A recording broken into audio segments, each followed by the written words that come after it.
एगो फौजी के अनाथ बना के घातक बनावे वाला तू ही लोग पड़ा जा।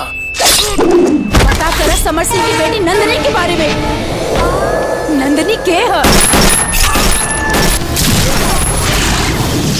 और ये सब चलने के बाद भी अगर उहे कॉन्फ्रेंस आके हमरा से बियाह के बात करबा के ना छोड़ा तो हम तोहरा से बियाह करब। तू हमार लल्ला के अमानत है। हट जा लल्ला ना पैया ना ये जान बा। नंदनी हमार लल्ला के जान दिया।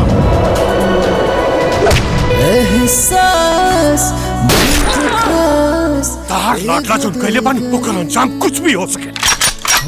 सजा गुनाह के होला बाबूजी, हम कोनो गुनाह नहीं की कैले।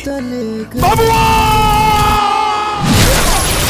तोहनी के सामने एगो लड़की के परिवार बर्बाद हो गई। उठा जागा जागा और खड़ा हो जा लोग अत्याचार के खिलाफ। ना डॉक्टर साहब एक मौका दे दी भीख के रूप में।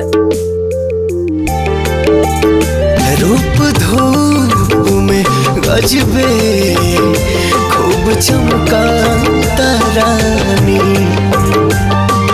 अखिया न ठहरे लछन भर ऐसन बंगा जवानी। सारे वो भौजी हिया रे के हा ओवर गणेश के एजेंसी है करा बहिनी का। तू पहले अपन हिचकी संभालो, बाकी हम सब संभाल ले। सारा रा रा रा रा रा रा रा रा रा रा रा रा रा रा बोल चुकी रा सारा रा रा। भगवा के दिन होवे कदहज फेरी, चोलिया में अपना रंग लगावे दाना। होली में देवर वो सन के पद भौजी भजावे।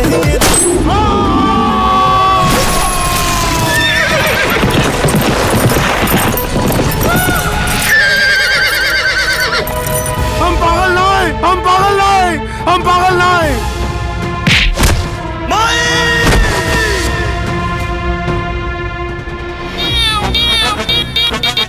सौ चूहे खा के बिल्ली हज को चली है। सौ चूहे खा के बिल्ली हज को चली है। तुझसे जुड़ल राजा सगरो अरमान जिया भूला कैसे। अब तो हो गया दिल के मेहमान जी, अब बोला कैसे। बस का कमी बा ओकरा में। उ ऐसन ग्रहण बा जेकर साया भी केहू के जिंदगी बर्बाद कर देगा। अब कुछ दिन में कुंदन सब कुछ भुला जाए। सही समय देख करके ओकर बियाह कर दे। मन करे करे तो से सारी सारी रतिया बतिया हो। 3 दिन से मरले बमतिया हो तोहरी सुरतिया। 3 दिन से मरले बमतिया हो तोहरी सुरतिया।